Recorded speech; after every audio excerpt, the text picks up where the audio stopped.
Shit's fire.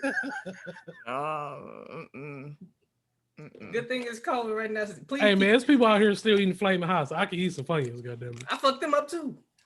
Well, we know Tim eats like a high schooler, so I don't know how much. I don't know how much longer I got doing that, dude.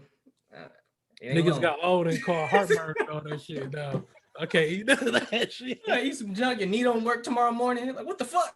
Bro, I eat one flaming hot and have heartburn for 2 days, nigga. Body trash now, bro. Hey, you gotta like actually take care of it now. That's the swear. thing. Yeah, that's what it is. Like 10 years ago, when you in your 20s, you could do 2 push-ups and you got muscles again. You do a couple crunches, you got abs back again. No, I still got that. I'm starting to lose it. Like I've been trying to do cardio, and usually that's enough to like at least drop 10, 15 pounds. Mm-hmm. Nope. I actually got like do shit now. Hey man, everybody not blessed to be able to have abs, nigga. I don't think I've ever been at a stage in my life I've seen abs. I mean, you've seen an ab your whole life. I've never seen it. Not an ab on my You got a 1-pack. Exactly. I'm out Got here. that Homer J. It's all right though. Hey, the ladies love it though, B. Hey, rub on the tummy. It's like a genie. Genie in the Got bottle. that teddy bear action out here. Hey, the teddy bear can come in style like that. Hey, that like out here. Only when it's cold. Hey. Listen. I mean, we live in Wisconsin, fam. Like out here. 9 months out of the 12. Like 80% of the time and shit. Pretty much. Hey, I'm really thinking like, damn, have I ever seen an ab? I have not. That's fucked up. That is fucked up. Not ab. I'm sure you've seen one, bro. Hell no. I came out plump, nigga. I had no chance. I was doomed from birth, nigga. Ever see an ab.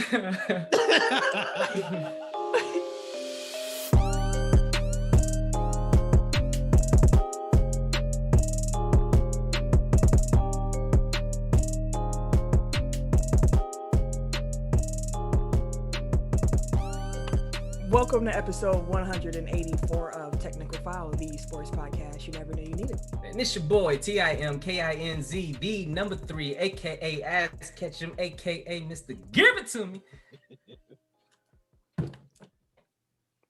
Really? I leave you. I just hit the pause. Man, I'm having college flashbacks where I'm the only one sober. Oh, just drink your fluids, you right. I am the Air J. Only known as. We was just saying, go ahead. Who was you? The everyday Air J. Don't be jumping in now. Don't be doing that messy as you. All right. I'm Camille, point guard of the crew, the real life Tifa Lockhart, the girl next door. Holding it down for all the women who love sports. And it's your boy K Harris, the gentleman. The gentleman. The everyday gentleman. 24/7. But better known as K Diddy. Take that. All right, so we got quite the adventure to go on. So first, we're going to slide on over to www.technicalfile.com. Don't forget to put the K on that motherfucker. You can also follow us on our social medias, the Instagram and the Twitter at Technical File. You can also go and mosey on over to the Facebook. It's Technical File Podcast. That's our Facebook page. You can also go on over to our Technical File Pod Overtime group, where you join in with the listeners, fans, and the fam. But last but not least, come on and see us on the YouTube. Technical File Podcast. Oh, boy. Ken, it's your turn, Fago. I know, give me one second. What the fuck? Well, like I say every week. Was that refresher, motherfucker? It sounded refreshing. Hey, that shit was. God damn. Oh, we need a sponsorship from them, goddamn. I do a whole commercial right now. Hey, you ain't never seen a Fago commercial in your life. This gonna be the first one ever. Hey, Tech File exclusive Fago soda commercial. We out here. But like I say every week, man, if you guys enjoy being a part of this amazing Tech File fam, share with everybody you know. Your mom, your dad, your uncle, your granny, your grandpa, your mama. your baby mama, baby daddy, whoever, wherever. Wherever you listening right now, make sure you share, man. It's easy. It's simple as 1, 2, 3. Take you less than 30 seconds. All right. Sir. Yeah. Do it now. Challenge.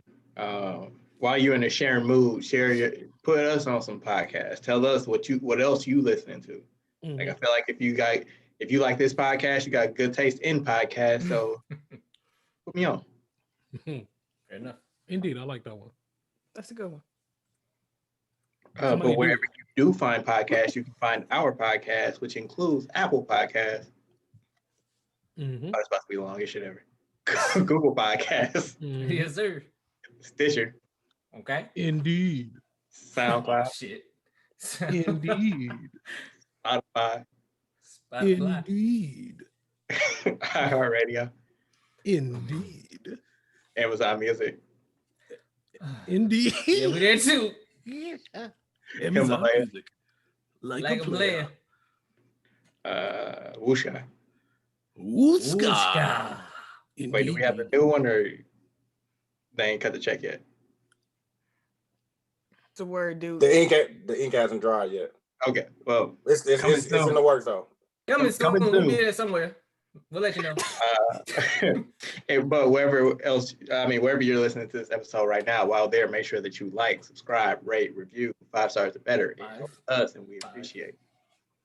Need all of that. Indeed. Indubitably. So before we get into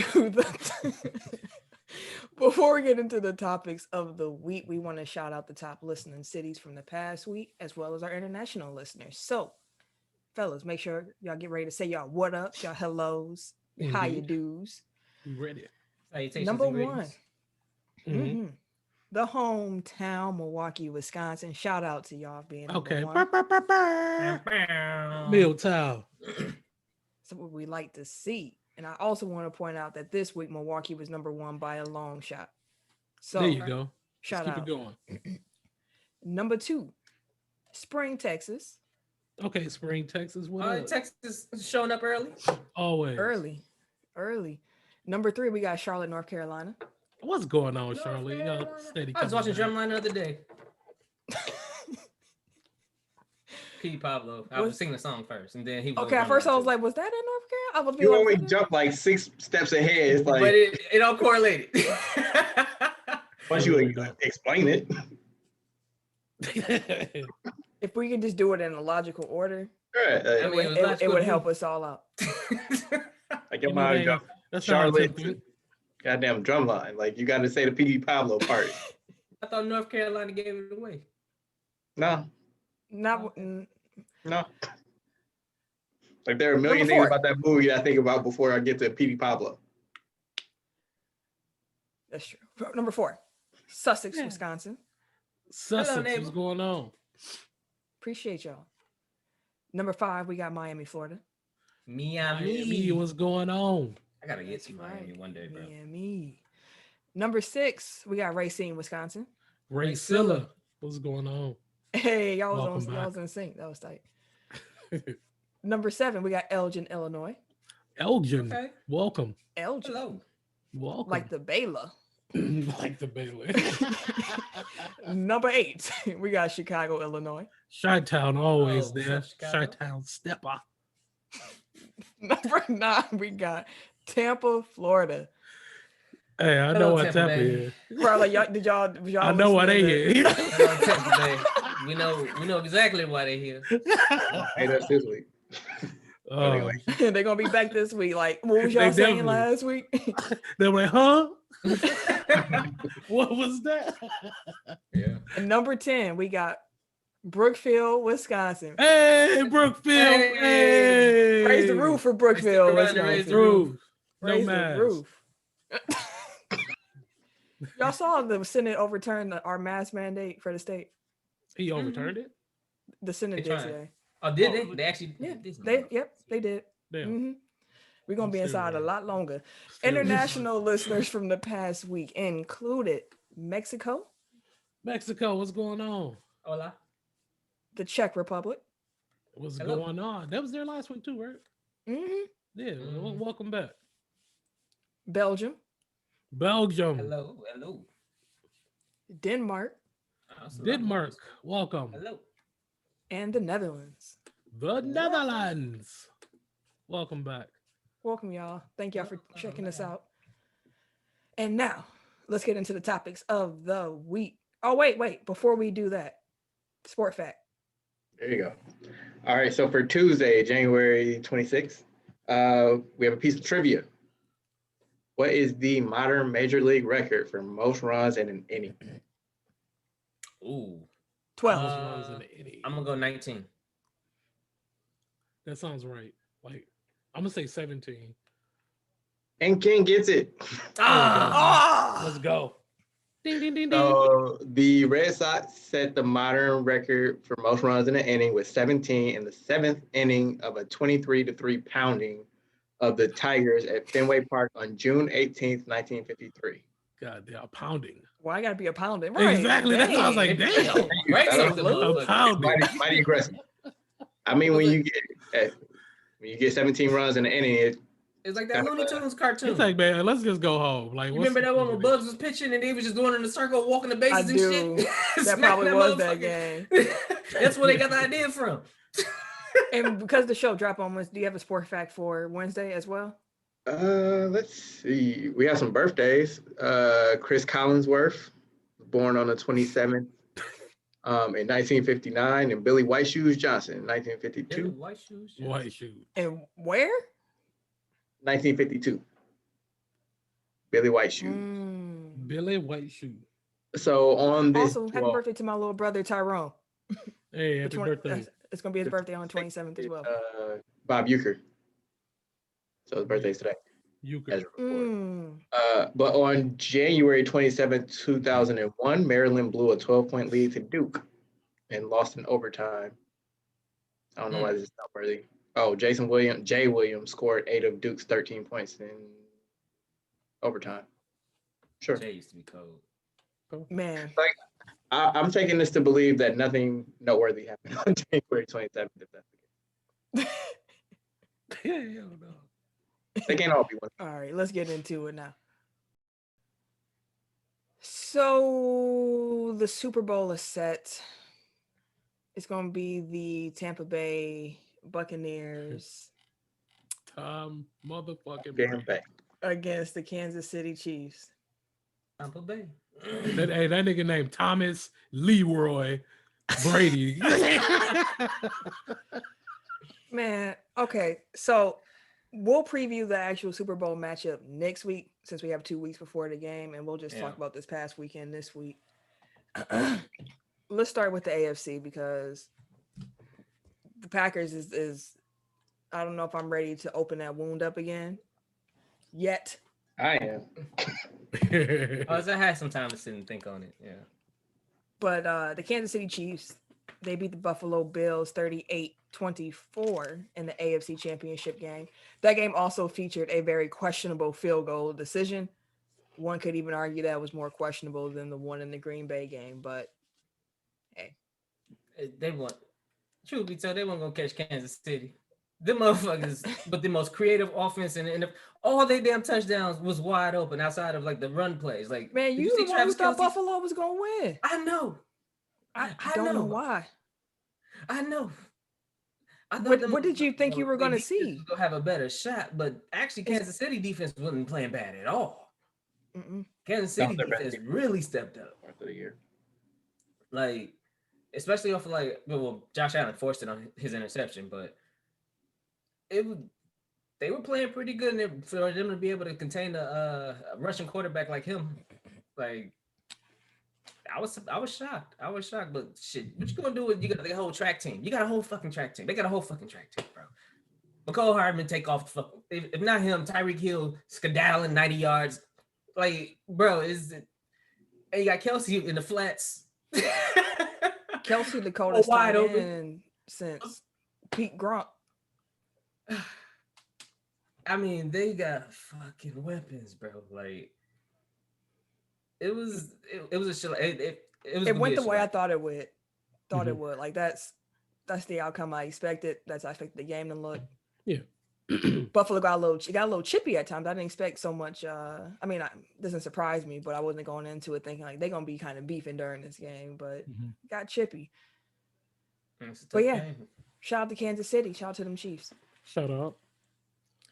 It's gonna be a good Super Bowl. Yeah, and then in Green Bay, the number one seeded Green Bay Packers lost to the Buccaneers 31-26 in the NFC Championship game. And the crazy thing about it, like how you was talking about Tom Brady already, Tom Brady ain't even the reason they won. Like, no, he is not. But if you listen to the coverage, that's all anybody said. He cold. He went to 10 Super Bowls. Tom Brady does it again. Tom Brady did everything he could to throw that goddamn game. Like, he was trying to get the Packers just they just tricked it off. They just tricked it off. Like, I want to hear shit about Tom Brady. It wasn't a great time. If you would have told me before the game started that Tom Brady would throw 3 interceptions, I would have guaranteed we won that game. That shit was wild. I would have guaranteed that's a Packer win. Back to back. Because Tom don't do that. 3 straight possessions ended in an interception. And we got 3 points out of those 3 possessions. 2 big 3-and-outs on back-to-back possessions. So that's why, honestly, I'm not mad at the refs about this game. I'm mad at the Packers. I still got beef.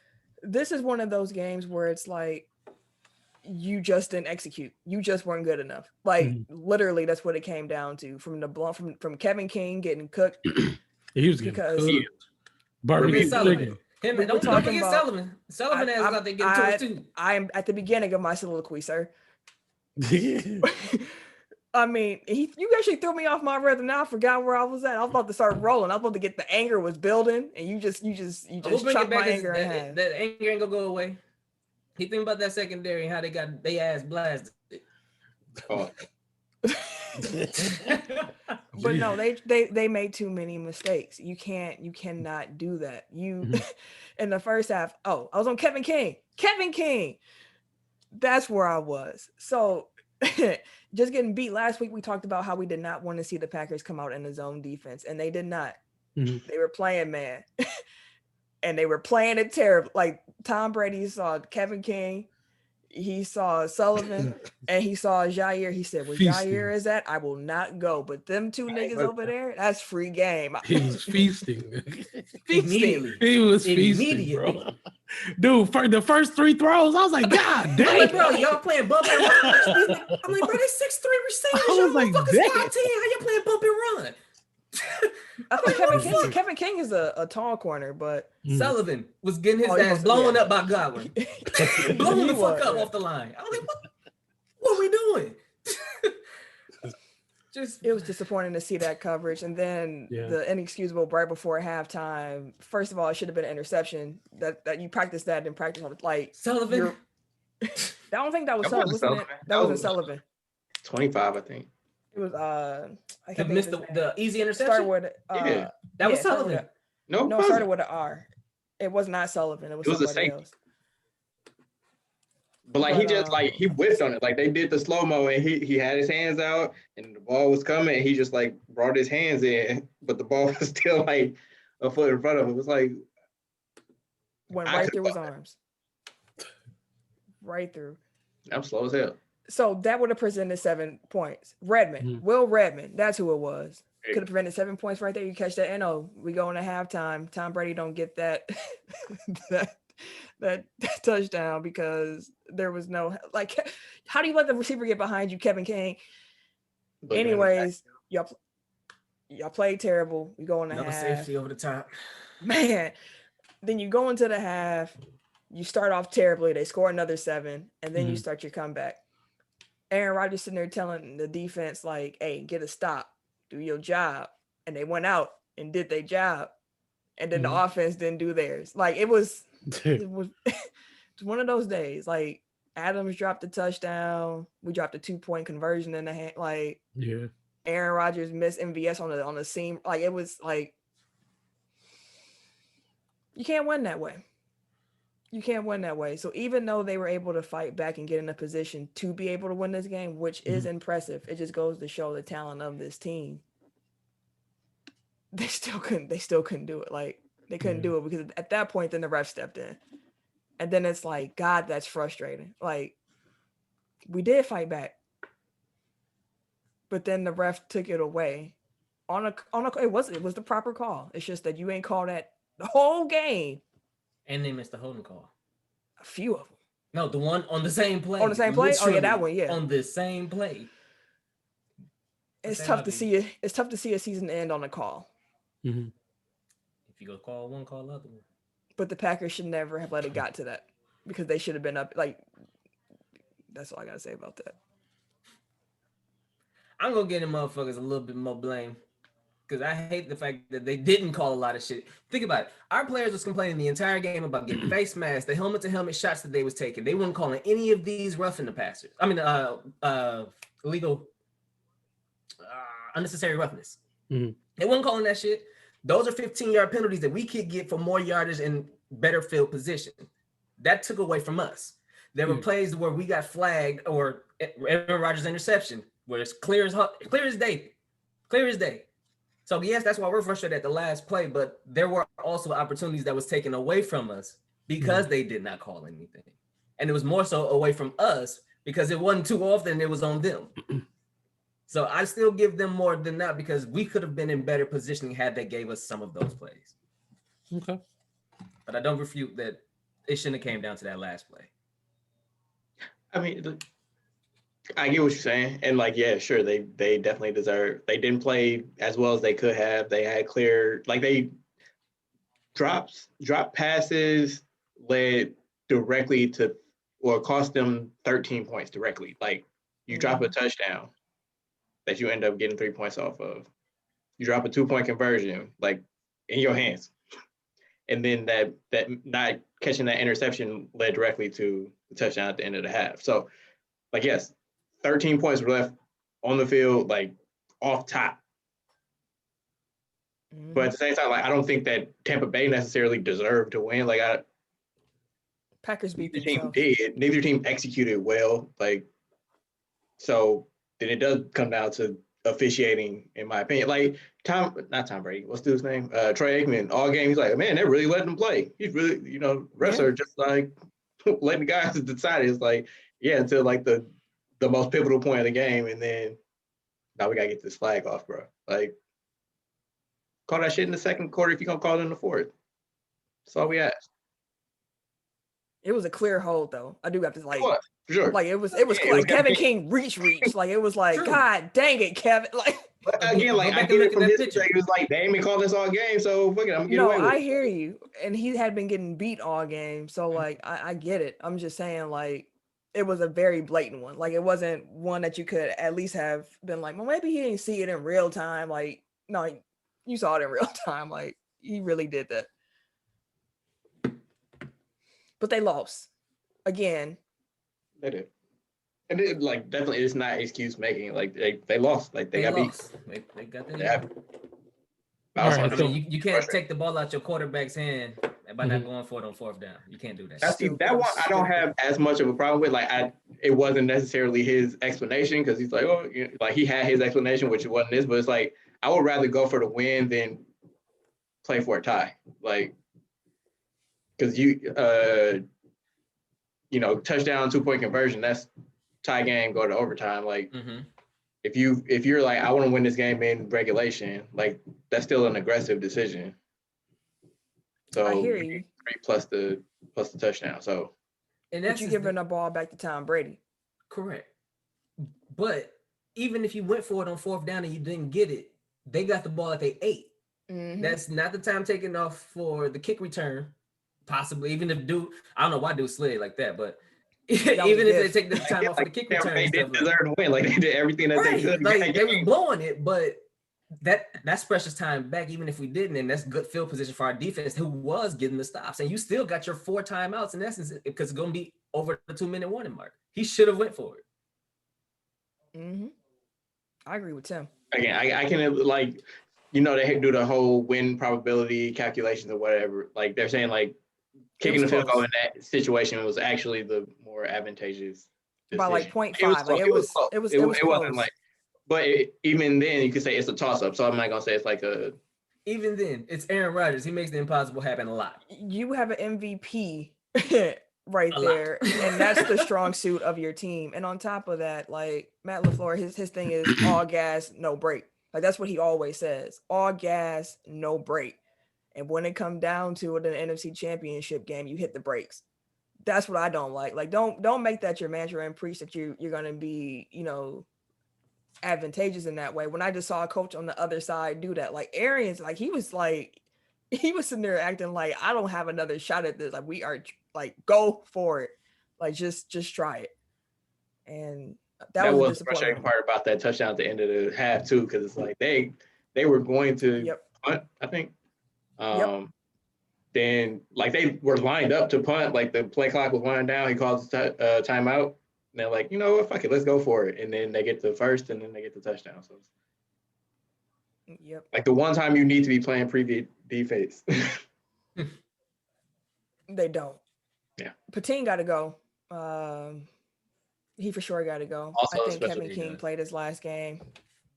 Yeah, we need our special teams to actually be special. They are the most averagest, below average, mediocreist. The punter is decent. But Mason Crosby is Mason Crosby, but the rest of like nothing else. Like they don't have a dynamic returner. Like they're covering 26 free agents. Huh? We got 26 free agents, including Jones and Williams and Corey Lindsey. And Corey Lindsey said the Packers ain't even reached out, ain't said a thing. So it'll be interesting. We know the storyline that's come out of this has been Aaron Rodgers' future. We are going to talk about it, just not at this moment. With that win, though, the Buccaneers become the first team in NFL history to play a Super Bowl at their home stadium, and Tom Brady will become the oldest player at any position to play in the Super Bowl because Tom Brady, most accomplished. If it would be anybody, first home playoff game, it would be Tom Brady. It would be Tom Brady. One thing I am happy about, though, is that I didn't realize just how diverse, well, actually not that diverse, but how diverse Bruce Arians' coaching staff is. Like, he has 3 black coordinators, 2 female assistant coaches. Like, if his quarterback wasn't his quarterback, like, that'd be the wokest team in NFL history. Maybe your new favorite team? Yeah. Like, all you got to do is like that. Yeah, completely. That's fair. That's fact. That's going to be a good game, though. It really is. Yeah, it's going to be a great game. And at the Super Bowl, the NFL is going to be allowing 7,500 vaccinated healthcare workers to attend for free. So they say 7,500, but it's going to be like really like 30,000. These stadiums getting more and more packed. And you talking about, there's only 15,000 people here. What? Well, I know you were saying that about Lambeau, but if you've ever been to Lambeau, you can tell that was really under 10,000 people because they pack you. No, you know how tight you be packed in that Lambeau? Eric Face says he don't believe it. Man, listen. And they had the top part darkened and no one was in the south end zone. I seen somebody up there. This nigga just talking now. I was like, this nigga's in the crowd hiding. Under the cloak of darkness, they just up there in the to Tim's point, like, it does seem like a lot more than what they announced is in that stadium. Like, and they keep like inching the amount of people that they letting in. Mm-hmm. Watch, this 7,500 gonna look like a whole ass Super Bowl. Well, it's gonna like this number's only reference to the healthcare workers. This isn't the entire guest list. Oh Super shit! Bowl. So it's gonna be packed. It's going to be more than 7,500 there for sure. Gonna be packed. And that's what that was what I was getting to, is that I feel like these places, like, they announce like, oh, these are the amount of like free people that we letting in, but they don't ever, not ever, because I know the Packers did, but it was like they were selling 6,000, but then they were like, there's always creep, you know what I mean? Like, it's like we announce one number, but we don't tell you about like all the other type of ancillary stuff that we got going on. I just feel like it seems like we're not getting the full story. I gotta get their dollars. Yeah, I don't know about that one, but I can only speak on the Lambeau one, so I don't know how other stadiums are set up like that. But as we hinted to, we mentioned we were going to talk about Aaron Rodgers. So we're gonna talk about quarterbacks just in general in the league, because Shefty tweeted out something that I thought was kind of interesting. He mentioned the fact that there are roughly about 10 quarterbacks that's locked into like a starting role come next season, the 2021 season. And he believes this is going to be an unprecedented offseason of quarterback movement, given that fact. He actually thinks we're going to get over 18 different quarterbacks moving. So I'm going to just run through some names, and I want y'all to tell me on a scale of 1 to 5 how likely it is for that quarterback to be playing for a new team next season. So 5, you think he out of there for sure. 1, highly unlikely. Okay, cool. All right. Desean Watson. 5. 10. No, I'm kidding. 5.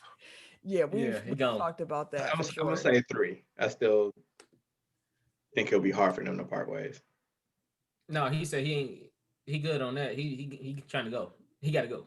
He just said that the other day, just because he's doing philanthropy thing.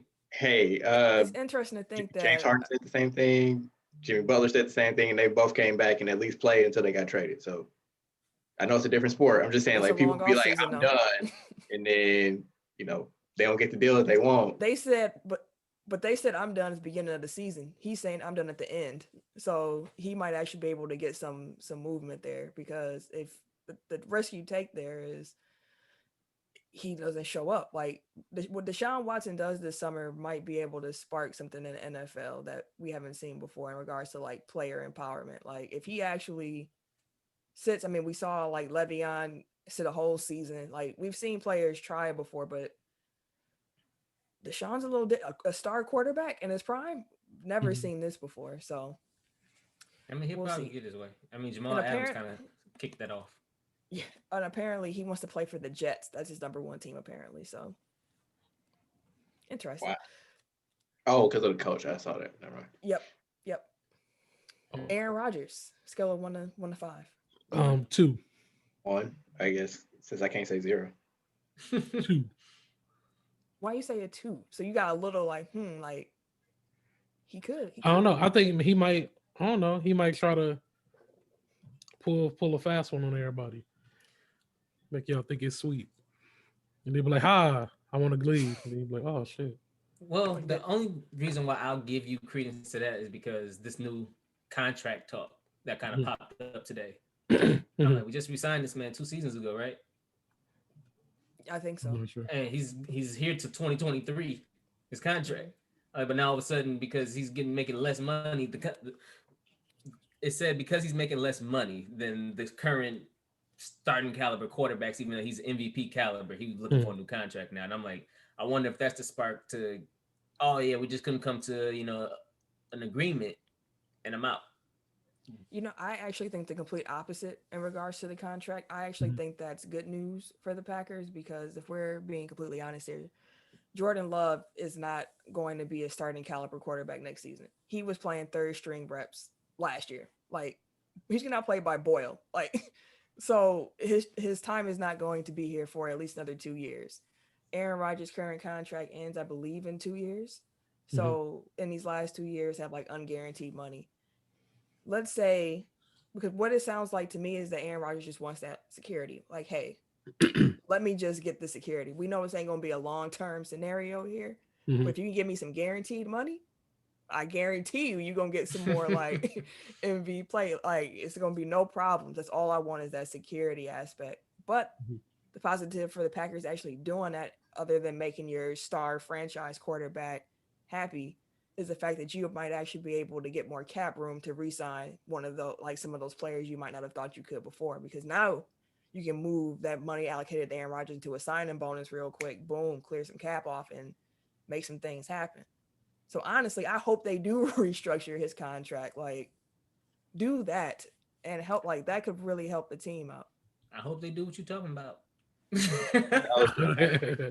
Like after next season, like yeah, he still has the extra year or 2, but it's advantageous for the Packers to like let him go at that point if they want to. So again, I do think that this is just kind of like a negotiating tactic on his part, where he's like, yo, lock me in, because like you drafted my replacement theoretically. Like after this season, I don't have any type of security. Like, I don't know what's going to happen to me. You know, I don't know what my future is. Putting that pressure out like publicly, and he kind of doubled down on it today. Like he was saying, like, no, I don't expect to be gone, but like that's the reality of our business is that, you know, like nobody is guaranteed of anything. And then he brought up like how many free agents they have and that they have to pay a bunch of people. So he's like, so again, like to Camille's point, I think it is he's trying to get other people paid and get himself like there. Fair enough. Yeah, I give that a 1. Aaron Rodgers ain't going nowhere. Even Murphy was like, we ain't stupid now. Like, come on, man. Matthew Stafford. That's a 5 in my book. I think they even said, like, Schefter is reporting it like it's a mutual decision. Like they're working together to get him out. So, and all the new hires knew that he was probably out the door before they accepted the job. So they're not blindsided about the fact they're going to have a new quarterback. He might end up in Indy. It'd be a good place for him. He was mad because his quarterback coach left. So, I mean, he can go over there where his quarterback coach went, which was Indy, and they need a quarterback. They got like hella cap space now that Rivers is retired and Jacoby Brissett's off the books. Like hella cap space. Honestly, next to Watson, I mean, this is a completely different player, but if you're a contender to get Matthew Stafford, that's a big plus. Like he is a very good quarterback. Yeah. He has just been on a very mediocre team throughout his entire career. Mm-hmm. He had a few, you know, you saw what he could do when he had Megatron and whatnot, but like. And I mean, like compared to how much it's going to cost to get Desean Watson versus how much it's going to cost to get Matthew Stafford, like you might be better off going that route. Yep. And like he's older, obviously, but he's not like I think he's like 32, 33. They probably go try to get a discount on his injury history too. He good enough to get you to a Super Bowl. Oh, Stafford's still, like you said, he's still good. Sure. He is still good. I like him. I've always liked Stafford. Dak Prescott. Shitty. 1 to 5. How likely is he to be on a new team? Coming off an injury? Say 3. Yeah, I'm saying 3, maybe. Because they can go either way. I'll give him 2. He might actually go back to Dallas. They'd be smart to bring him back, honestly. I think I'm around a 3 too. Like I have no idea. Like it could be either way. They need to go ahead and secure that. I agree with you. Sam Darnold. 5. Desean Watson talking about trying to get over there. They got the number 2 pick in the draft this year. Yeah, he definitely. Which could be Justin Fields if they don't get Tyler Lawrence. I'm seeing the kid from BYU is being mocked there. Zach Wilson or something like that. Interesting. Okay. Either way, quarterback is probably going to be the 2nd pick in the draft. So, or they probably trade down. Or they traded for Desean. Sam Darnold's not coming back. Yeah. If they use the pick on the quarterback, maybe just because they may not want to throw him in right away. But he's not long for New York. Let's put it that way. Carson Wentz. Even though they fired the coach, he said, I still ain't really feeling the organization. And y'all got Jalen. I'm cool. I'm saying 3. Yeah, you say you ain't going I'm not sure. Honestly. I'm about a 2. Just because like it's so expensive to get rid of him. Like I don't think it's necessarily that they want to keep him. I think part of it is I'm sure they're not sold on Jalen Hurts at this point, but also like it costs them money to get rid of him. So, and I don't think his value is high enough to eat that contract. I give it a 2 because of that reason, but Philly is an interesting team. So they could go all in on Jalen Hurts. I'm not sure how some of these other quarterback needy teams like what they'd be willing to do. So we'll see. But that's a big contract to eat, like you said. Jared Goff. You even had Jalen Ramsey out here openly recruiting Watson to come to the Rams. 2. He ain't going nowhere. They just paid that man too. Man, he ain't going nowhere. I'm not sure how expensive it will be, but yeah, for that him and Carson Wentz. Yeah. Around the same time. I'll give you that. Yep. Jimmy Garoppolo. Same thing. He ain't going nowhere. You think he for sure? I think they're openly flirting with quarterbacks. He hasn't played that well, and he hasn't been healthy. He'll be expensive backup. Hey, I mean, reports they said the 49ers are open to an upgrade, but if they can't get one, they're also kind of good, being like, we can do this again. Yeah, see, no, he ain't It's gonna. no confidence. Like he could be out of here. He couldn't. I'm I was gonna get gonna out say, of 3. that doesn't sound like somebody that wants to keep him, but they're like, we can't do better. It's Exactly. like when Like somebody starts trying to date while they in a relationship. It's like, I need to see what's out here. Like, they ain't talking about nothing. Let me stay. Cam Yeah, Newton. he out of there for sure. That's a big 5. Yeah, he out of there for sure. Might as well come to Chicago. Ooh, I don't know if I want to see Cam in Chicago. That's actually maybe I do want to see Cam in Chicago. It's 2020, Cam. Yeah, it's 20. Oh no, no. No, I'm not gonna downplay Cam like that. If he's healthy with a defense, like that's a scary sight. That's a definite. I would love you, Trubisky. man. So I'm good on that. Yep, Cam come to Chicago. Teddy Bridgewater. Teddy. B. 3. Yeah. Yeah, I'm gonna say 3. Another I'll one give him a where 4. there was no real commitment from like. I'll give him a 4. There's gonna be a lot of teams that need a quarterback. Teddy, yeah, nah. A lot of trading places this season. Speaking of though, Mitchell Trubisky, Mitchie, free agent this offseason. We all waiting for you. We Mr. waiting for Bear. you, Ken. Yeah. Honestly, I'm 1 to 5, most likely for him to be on a new team. gonna say 1. He's not going nowhere. You think y'all gonna re-sign Mitchie? I guarantee you we will. Oh, that sounds like a That's what we Chicago do. thing to do. That's what we do.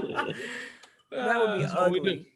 That would be I ugly. want Cam, but if we can't get Cam or we can't get Desean, Y'all ain't getting Desean. then we gonna stick with what we got. For sure. Y'all gonna 49er it. Hey, shit, who else we gonna get? Jameis Winston. Oh shit. That's another free agent. Yeah, that's That's a big 5. Oh yeah. You think so? No, I ain't gonna say. I mean, Bree's probably gone, so. Yeah, Brees. Yeah, for sure but they is paid gone. that money to Taysom Hill. Yeah. Bro, that nigga is not. They paid him like $40 million, bro. He could. Like, But and he they started could him when he also was go out, back too. and be a backup. James thought he was going to be the backup until they threw Hill in. He was over there warming up on the sideline and shit. Hey, no, put that ball down, bro. Not you. No, I mean, Jameis knew the situation in New Orleans when he got there. It could be interesting that he might enjoy the culture, he might enjoy the coaching, he might be like, I'm cool being a backup. Mm-hmm. I'm jacking. It's too many open spots in the league. He's gonna be a starting quarterback somewhere. That's a big 5. Yeah. That's a big 5. That was like the funniest meme that I saw one of the funniest memes I saw coming out of the NFC Championship game, where they were like, Jameis's reaction to Tom Brady's performance in the championship game was like Soulja Boy on Breakfast Club. He stole my whole. He stole my whole shit. He did. Like three touchdowns, 3 interceptions. That might as well be called a Jameis. Yeah. God damn. That's my. I'm just saying, like that was his line every game last season. Jameis would have had like 500 yards though. He would have got them yards up. He damn did, yeah. He was putting throw that bitch up there. 3 picks. This nigga At had least 3 picks. 3 picks a game. Oh damn, that wasn't Mike Evans. Oh shit. Ryan Fitzpatrick. Fitzmagic. He's gone. He don't stay nowhere longer than 2 seasons. Yeah. So y'all say he going to. That's true. As soon as he's on his way down, bro, he get a new contract. Like Alex That's gonna be a Smith. starting quarterback for the Chicago Bears next year. Who? Honestly, I said Alex Smith. I'll say 5. He needs to retire, so hopefully he really should retire. No, yeah, like he need to get out of it. Maybe come back. He done. You get to walk off on your own 2 feet. Yeah. Like if Washington's the only team showing interest, stop showing interest, bro. For his interest. Save him for himself. Mm-hmm. Big Ben Roethlisberger. Last one I'm gonna ask you That about. nigga ain't going nowhere. Yeah, he definitely. He ain't going nowhere. He gonna Only be one of the way- ones that have to get wheeled off in a wheelchair and shit. Only Like, way please he's retire, playing for nigga. a new Goddamn. team is if he retire. Like that's the only way. Like They damn near finna be begging him to retire soon. Shit. fans already are like, please, Ben. Like it's been a good run. He can still throw that. He can still sling it though.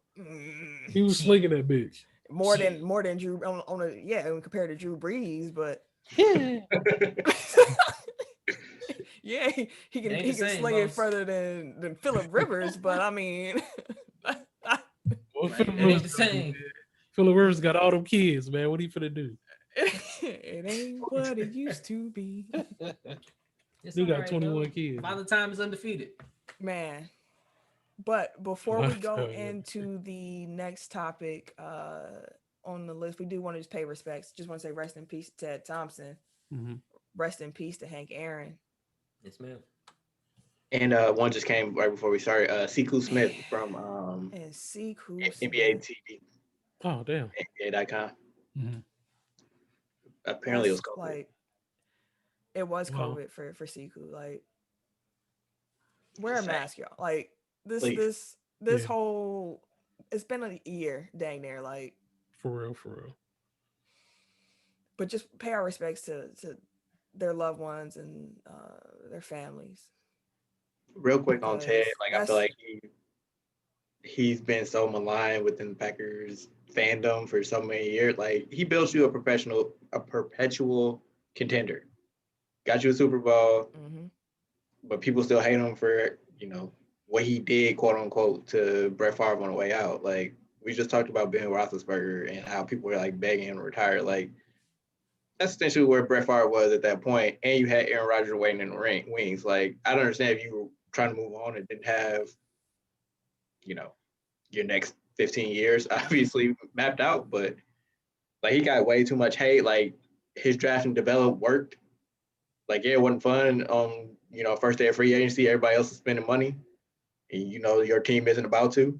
But when he did go into free agency, like he got you some players like Charles Woodson, Jared Cook, Julius Peppers. Like it may not have been fun, but it definitely was successful. And like I'm glad he got to at least enjoy a little bit of his retirement before he passed. Hank Aaron's just a fucking legend, like for more reasons than I can count. Like I actually found a clip of Hank Aaron where he, in his own words, he said how he would like to be remembered. So I actually just want to play that really quick in his remembrance.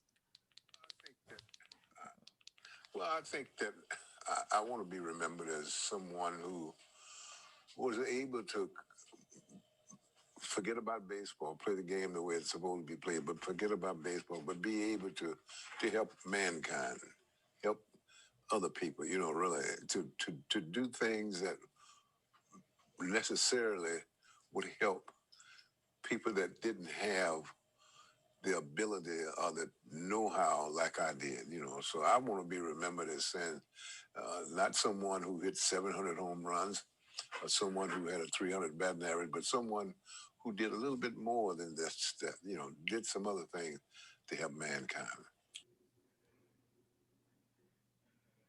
And indeed he did. That man received death threats for home runs. Crazy. Like, home runs. Death threats. That's wild. And people always be like, he rose above the racism, but it's like, he was engulfed in it. Like, he just made it through. He just made it through. It's a strong man. Like, it's a strong man. Oh, man. Like y'all focusing on the wrong part. Like when you focus on, he handled racism with dignity and like, but he handled racism. Like that's the part you need to be focusing on. Like not how he reacted to it. However you react to racism is valid. Like it doesn't matter if you react angrily, if you react violently, you react respectfully or peacefully. Like whatever your reaction is, like is valid. But you need to focus on the part about receiving death threats and having to sneak out of ballparks and coming up in Jim Crow South and having to be separated from your teammates and not even be able to stay in the same hotels with them and stuff like that. Like that's the stuff that you need to focus on. Like yes, he handled it with grace and all that other stuff, but he shouldn't have had to. Is the point? Yeah. At least that's my point. So pay our respects. Yeah, it's all valid.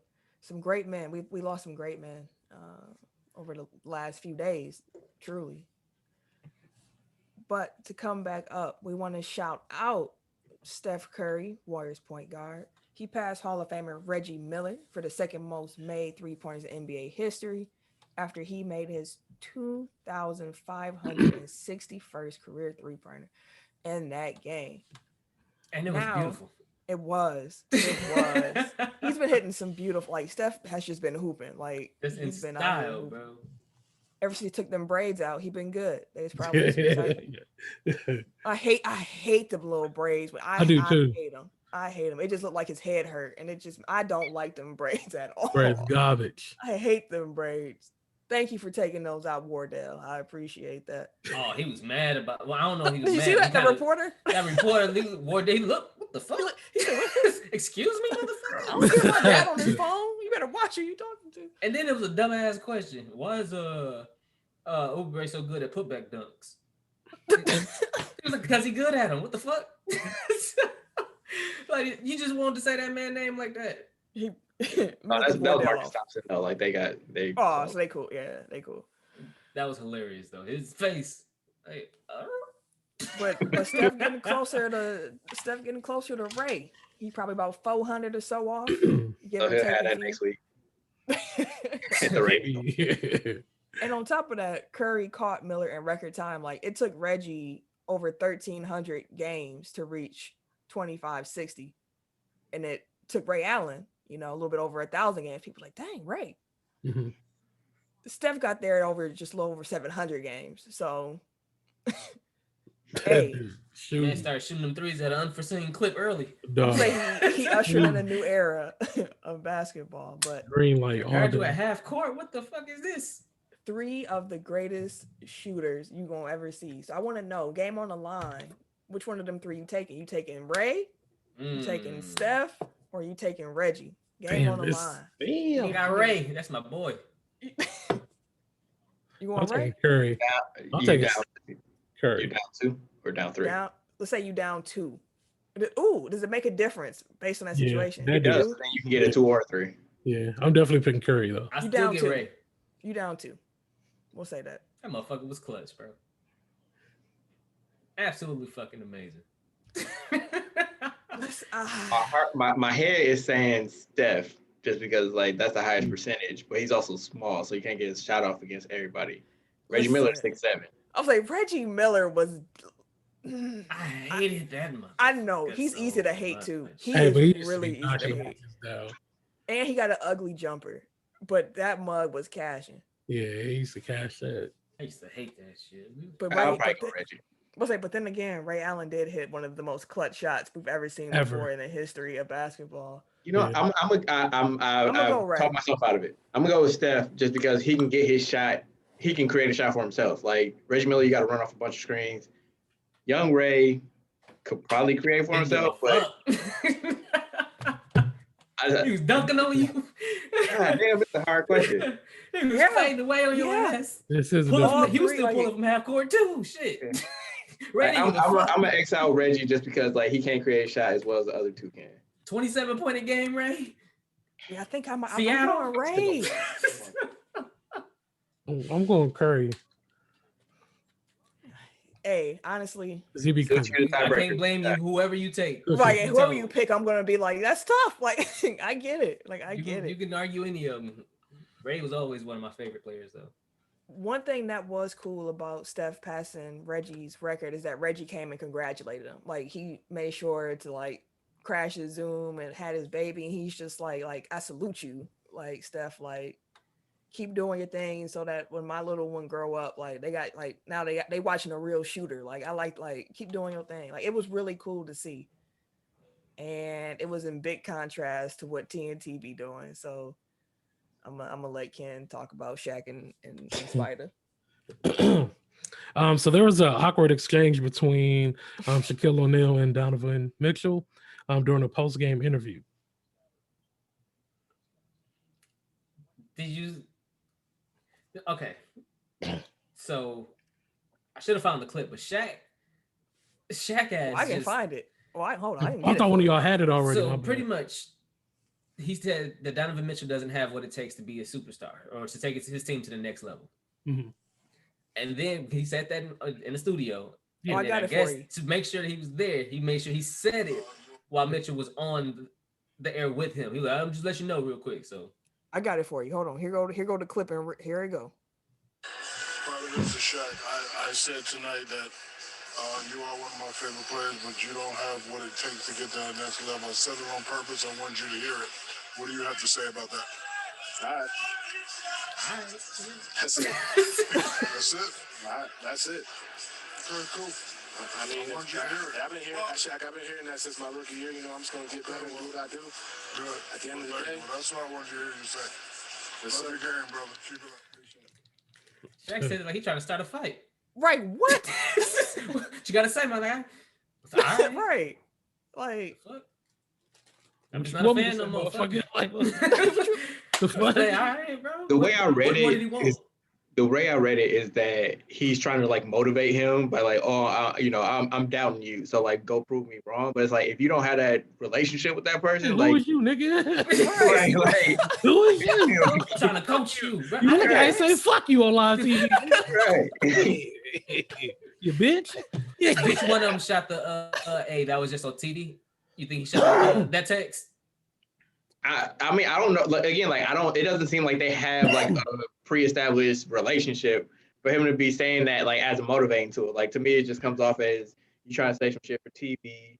Yeah, nigga, what are you doing right now? And like, there's really no way for Shaq to look bad. Well, I mean, he looks bad because like we're reading it this way, but like as far as like his actual criticism, like if he doesn't get to that level, it's like, well, see, I told you so. And if he does, it's like, it was my motivation. I did it. I told him that he wasn't shit, and he proved me wrong. Like, it's kind of self-serving. And on top of that, too, I say this in my personal life where it's like sometimes people like to use quote unquote honesty as a crutch to be mean or cruel or just hateful. And you can always tell when someone's being honest with you out of a spirit of love. They're being honest with you because they want you to be better. They want you to do better. They want you to be accountable. Like you can tell the difference. You can receive that energy. And Shaq did not have that latter energy at all. It was big hating aggressive energy. As well. It was big hating energy. And if you really wanted to motivate that young man and do better, you could deliver that message so much better. You could have been like, hey, Donovan, great game. I love to see this type of performance out of you. I think that you're capable of putting these kind of numbers up all the time if you really commit to that. Like I can see you doing that. Yeah. Like it's the same thing. It's just said the other like yeah. But then, like Donovan Mitchell scored 36 points that night, and then like he helped them. They've been on a winning streak. Yeah, so it's like they don't like an 8 or 7 games winning streak. So it's like, nigga, why is you coming here hating when we out here? I'm out here balling. Like, what the fuck is because you he don't watch the Jazz. I'm like, this nigga chirping. He don't watch the Jazz. It was just super aggressive, bro. Like, yeah. It really came out like a place of a real place of hate. That's what it sounded like. He was hating for no reason, but. Because you ain't have to be like, hey, just so you know, I said this already. But I'm I sure somebody would bring it to my attention. I wanted you to hear it. Because I probably didn't care in the first place, but I'm glad you brought it to my attention. And also, some other NBA players did come out to be like, yeah, no, Shaq was hating. Like, even LeBron was like, that ain't it, fam. Like, that nigga. Oh, hating ass nigga. And that's the thing. Like, I feel like every generation reaches that point where it's like, well, back in my day, we did X, Y, and Z, and like it's just. Like everybody's young at one point and everybody gets old, God willing at some point. And it's like, it shouldn't be that hard to remember what it was like. Like I know Shaq definitely, like if Wilt Chamberlain came out in 1994 and was like, Shaq, you know what? I like your game, but you don't have what it takes to win a championship. Shaq would be like, hurt. Right. Like he was like the most sensitive superstar we had. Like Shaq would have been big mad. Probably would have released a diss track and everything. Like, how my ass tastes. But you know what? Let's go into the radio for the week. Ken, would you tell the people in case they're new here what the radio segment is? Indeed. So this is a radio segment of the show. This is where we play a song that is sport adjacent. It's either written, composed, or produced, created by someone in the sports realm. Timmer's our DJ. DJ, give it to me. Give it to me. And this is our backstage production meeting. For sure. So, real radio station ish. You already know what the radio song is if y'all read the notes. If you don't, you're going to learn with us. Hey. So, today that we're recording, the 26th, is also the anniversary of Kobe Bryant's untimely passing, along with his daughter Gianna and other passengers in that helicopter. So, for the radio, I went back to our Kobe episode. I did not listen to it all the way because I wasn't in the emotional headspace to go back to reliving I that can't pain. do it. Although that's one of my favorite episodes that we have done. I do want to say that. I just could not listen to it today. But we played Lil Wayne Kobe on that episode. Since then, Lil Wayne has done a new version of Kobe Bryant and the version of the mixtape that came out on streaming services. So we're going to play the 2020 version of Kobe Bryant on the 1 year anniversary. So, Tim, would you like the music to be going as you begin talking, or would you like to cue Dooch in on when to start the music? No, he can. I'll talk over the music. I haven't listened to the new. I mean, it starts the same. It's just like he changes a couple of, I think like the last verse, or he added a verse at the end. So is he just like remaking all his sports songs from 10 years ago? Well, this was on the No Ceilings streaming. Like they finally put it on platforms. So they remastered it. He made a new version for Kobe because Kobe passed. Gotcha. So, Ken, would you count us down to go live on air, please? 5, 4, 3, 2, 1. That's a fact. The Atlanta Dream are close to being sold. A WNBA spokesperson is the one who said that. Like, it wasn't like a rumor. It didn't come out of nowhere. Like, an official spokesperson from the WNBA was like, yeah, this about to happen. This team about to get sold soon. So, good. Yeah, because a reminder, Kelly Loeffler. Is that how you pronounce it? Yep. Yeah, she was, well, hopefully now the previous owner of the Dream. And actually, like the team that she owned wound up being the catalyst for her losing her Senate seat. Yeah, Loeffler had a big problem with the league doing all the Black Lives Matter stuff in the bubble. And the Dream team was like, what you own? And then the players in the league were also like, yeah, what you own? We're going to do this anyways. And they wanted Loeffler to tell a team. She kept saying, no, no, no. So they was like, okay, well, we're just going to campaign for Warlock. So they did. They actually was wearing gear, like they really campaigned to get her out of office. Like they did a part in helping her get out of office and turn that state blue. And the crazy part is though that like Warnock was trending. I mean, he was polling in like the single digits before they endorsed him. Like they basically took him from like the third or fourth place option in that Senate race to the point where he could force the runoff and then won the runoff. So like when they tell you athletes can't do anything, like that's bullshit because they flipped a Senate seat in a very historically red state. It's when they Warnock stuff on the court, weren't they? Yep. That's what part of the pissed her off. She's probably she probably ain't never gonna watch a WNBA game ever again in her life. Like, and I'm sure nobody in the WNBA will shed a tear at all. Give zero fucks. The Las Vegas Raiders owner, Mark Davis, he purchased the Las Vegas Aces, speaking of WNBA teams. So Mark Davis just said, I want Vegas. Yeah. And I'm going to take Vegas. Hey, I ain't mad at you, boss. Next could be NBA team. I ain't mad at you. He going to do everything in his power to get it there. He want the trifecta. Could you imagine being able to be like, yeah, I own Mr. Vegas. Sports teams in this city? That nigga Mr. Vegas, man. You do that? Yeah. You literally, that's what your license plate should say if you own all the professional sport teams in the For real, you Mr. You own skybox seats. You own to sit on court side. Like wherever you want to be. That's a mean ass flex. At any time. Anywhere in Vegas. Whatever sports venue you want to go to, whatever game. It's mine. What you want to do. But no, that's hella dope. Can we talk about Dame being petty? Yeah, Dame Dollar definitely being part of the petty party. He's releasing a shoe in the OKC colors to celebrate his series ending shot and 50-point playoff game against the Thunder back in 2019. Like the shoe got his stats on it. Like, and they end the colors of the Thunder. Like, what's wrong with him doing that? I mean, he's celebrating, you know. That was his big shot. That was his moment. That was his goodbye, good night. Like, you know what I'm saying? Like, hey, well, he can't celebrate his shoe. He can It's petty, celebrate but his I like accomplishment. it. I didn't say I didn't like it. I'm just saying it's petty. It's hella petty. How's it But I petty? like it. That's petty, B. Damn. You already got a whole. You broke that team up. You are, and you know it. I can't make $1 off of it. This. That's what y'all saying? Hey, you right. Just know you Hey, petty. I said, how's it Petty. petty? I'm trying Like to I make said, money off just know you I petty. did that Do shit. it. Hey, do it. It's cool. I'm just saying it's petty. I'm here for it. But it's petty. You know you got beef with them dudes, and you know he probably gonna wear them shoes when he play against the Clippers and the Wizards. Just on GP. Like, remember. Now, if he drop a Clippers style shoe, Never forget. if he ever do anything to he them, ain't then gonna be on I'll. top of the Clippers though.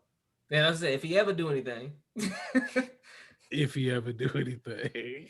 then He's gonna write 4 PG on the shoe when he wears it. right. Man, fuck Paul George.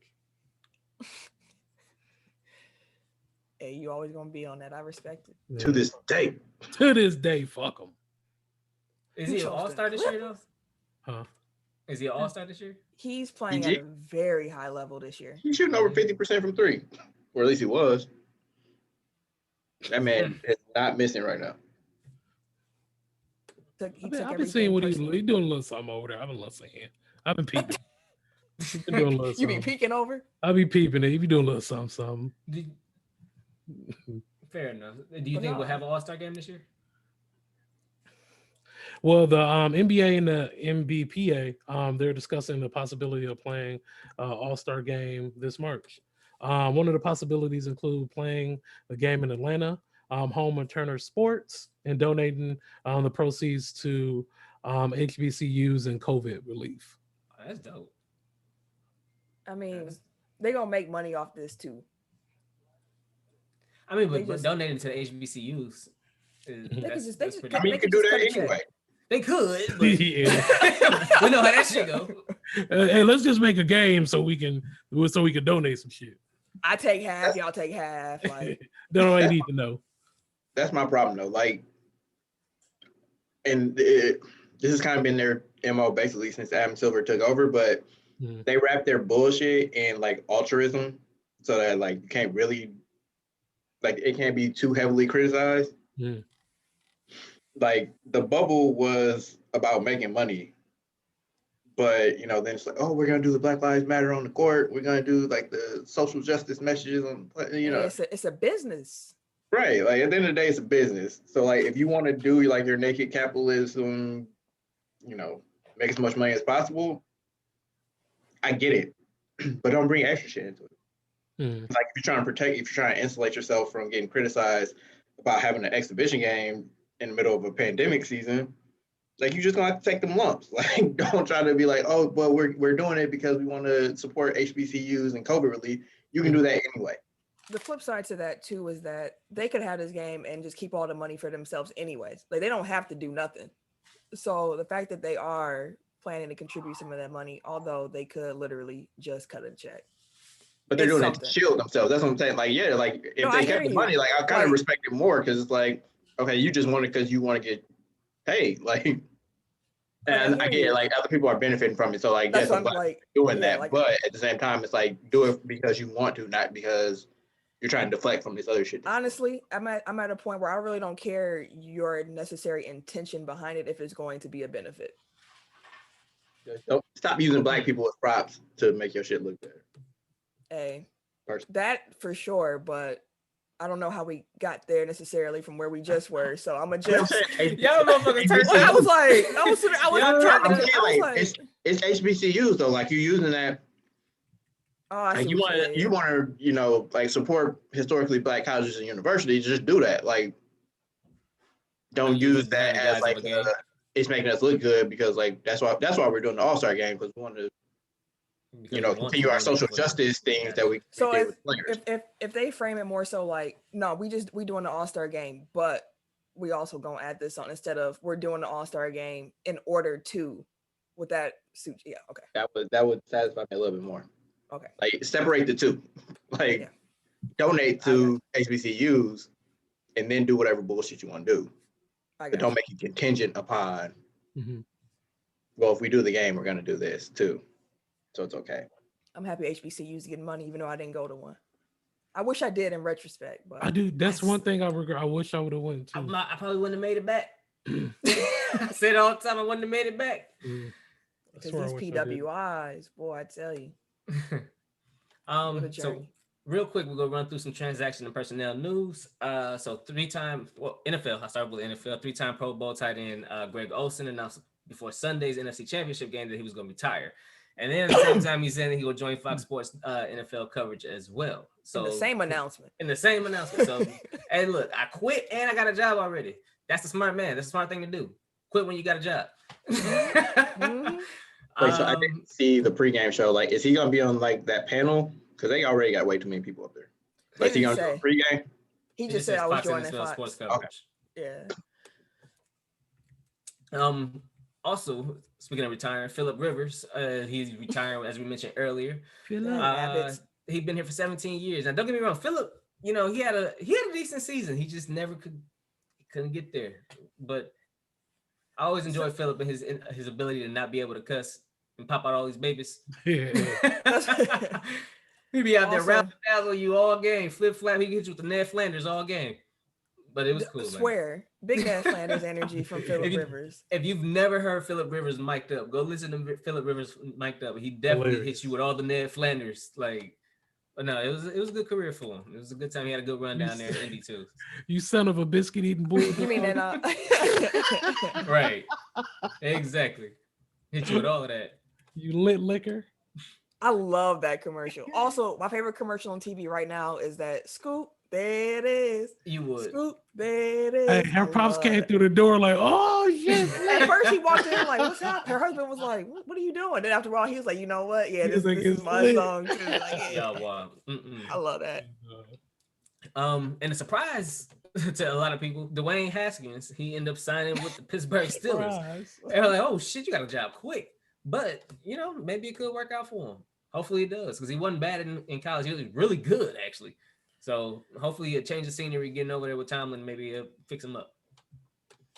I wonder if Steelers fans are hoping for Ben to retire more now that they know they have Haskins, or if now they're like, Ben, come on back for one more. Like, I wonder what that signing, like how Steelers fans actually feel about it.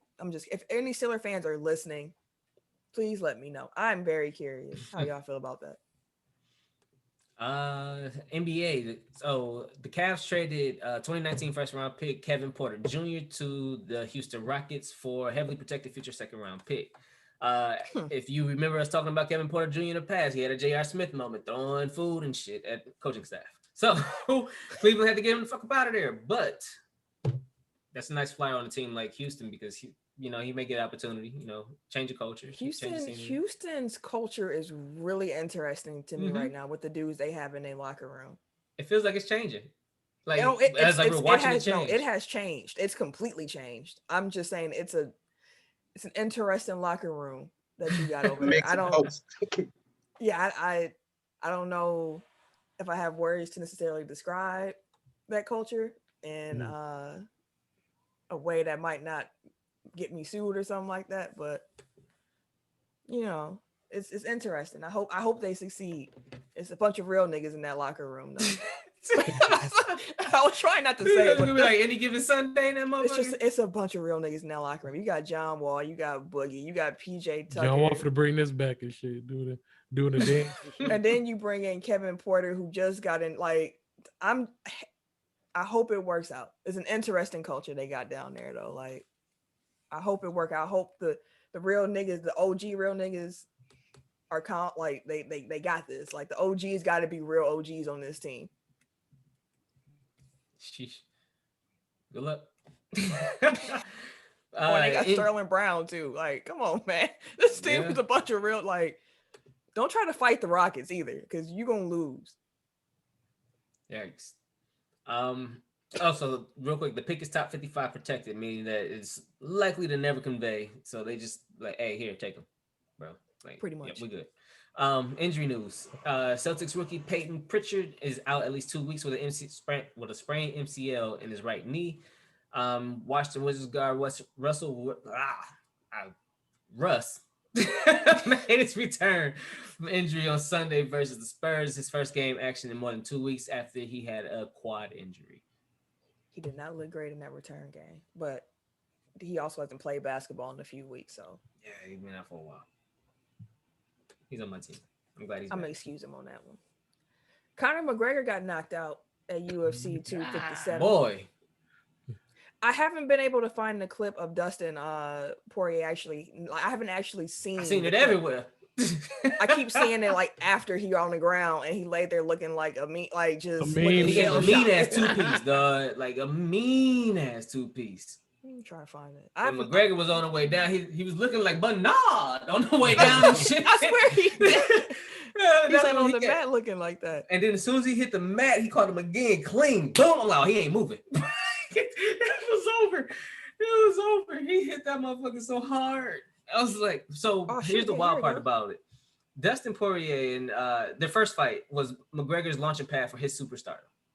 After they first fight, McGregor became the McGregor that we kind of knew over the last couple years.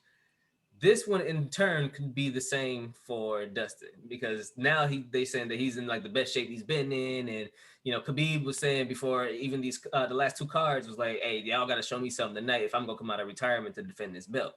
Like I need something special. I need somebody to show me something. Hopefully that's enough to bring him out, but Dang, McGregor was just eating them, just dog, like back to back. I mean, like he was sticking and moving. No, he was against the little the he was against Once he hit the cage. gate, bro, and then he went down, he caught him again on the way down. That's why he looked at him like that, like you ain't have to hit me again, my guy. I was He didn't already even on the have way his down. like at that point he didn't have his hands up, like he was just done, like he was He was getting done. He didn't know it was moving. he didn't know it was a stopped moving. buffet. That's why. He didn't know he came to the buffet. It's a buffet of fists. He kept feeding that man. He was like, I'm done, sir. Welcome to the buffet, Connor. And he was Go like, eating. who the fuck? Right. Well, he was like, that's what he said when he hit the ground. Who the fuck is this guy? Like, dog, it was. But you know what's funny? I was talking to AJ, my guy AJ, and it's wild seeing every single time watching it when a superstar star fades. It's just kind of weird seeing that star. Like you seen it what happened with Rousey, and you're like, damn. Are you seeing it happen with or guys get injured like McGrady's or the Grant Hills and stuff like that? Like it's weird when you see that guys aura wear off, like it's yeah, like the Brandon Roys or even guys that's still around like the Floyds or you see the Tysons, like that moment when you see it, you be like, damn, this might be it for them. And that feeling never changes when you see it. Like it's always like, damn, that was a good run. Like they was there, but you remember Brett Favre last game? And you just sitting there watching him and you was like, oh, God, man, like this is bad. You should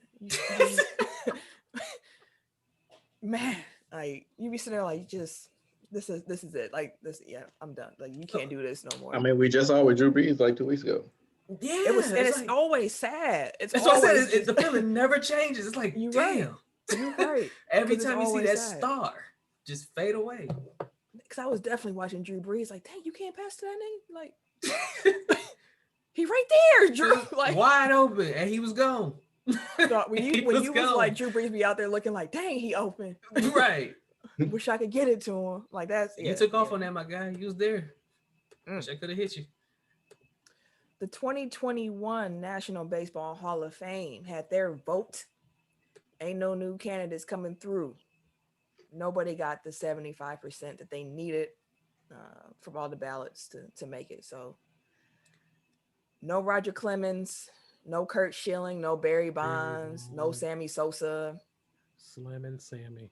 So I read the article on this, right? And the thing that is keeping these guys were all quote unquote character. Mm-hmm. So a while ago they made it that they don't just vote them in on their statistics, but also the content of their character. Yeah, they don't want so a lot of them fall. A lot of them fall into these character issues, quote unquote. Like Kurt Schilling, they don't like his political views. Like he was avid, right? I mean, he was on Twitter talking, so they don't like the way he was advocating, and they you have to find out Kurt Schilling. I don't know if I'm giving too much more light on that, but Big MAGA. Yeah. So with Barry Bonds, even though he was not necessarily convicted of steroid abuse, he was convicted of misleading information, saying that he didn't knowingly know that he was injecting steroids or he was doing something that was involved with steroids. So for them, that's a red flag. Like, you still were convicted of, even though you weren't convicted of actually using steroids, you was convicted of lying.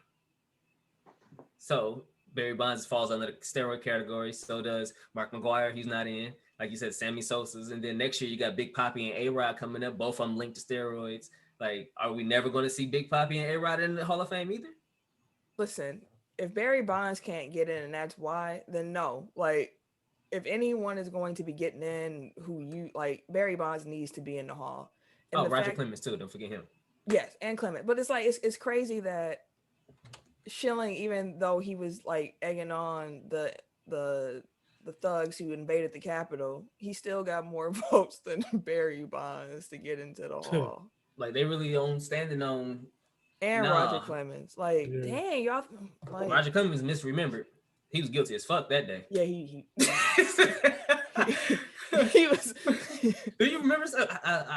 Didn't you say I misremembered? What? I'm trying to find the actual quote. Yeah, he was guilty of shit that day. You're like, nah, bro, you gotta nah. So I think it's going to be interesting what they do using this character, I guess, rule to keep people out of the Hall of Fame. And they have been using it. Like, that's just how baseball is going to work.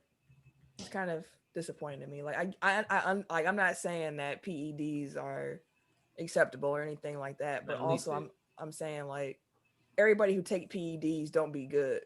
Like, there is some motherfuckers just be mad. You know what I mean? Like, there is some natural talent. Like, these dudes were talented. It's not like injecting PEDs automatically makes you 5-tool player. Like, you still got to put the work in. Like, even to grow your strength, like, you still got to put the work in. So, and the thing is, like, if this entire generation is about to, like, not get into Hall of Fame because they use steroids, it's like, well, then it was a level playing field. Like, if all the best players were, like, juicing, like, it's not like they were at the same time. Right. Like, it's like everybody was on the same shit. So the whole generation. It was great baseball. They claim, like, that's a part of the reason why so many of them took it is because, like, well, I know what he's doing. This motherfucker 60 I got to compete against him. I got to do shit too. It's like, if they're not going, if the league isn't going to clean it up, like, fuck it, I got to do what I got to do to survive in this era. Like, yeah, but then you got to catch like Randy Johnson, who didn't.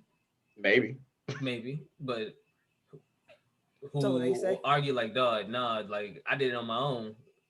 Allegedly. It's always alleged, but if we have, like, from the information that we have now, it seems like most of the best players from 95 to 2010 were on something. So if that's the case, Griffey said he was clean, didn't he? I'm sure he did. I don't think anybody's really like, if they weren't caught cheating, like, I don't think anybody like willingly offered that up.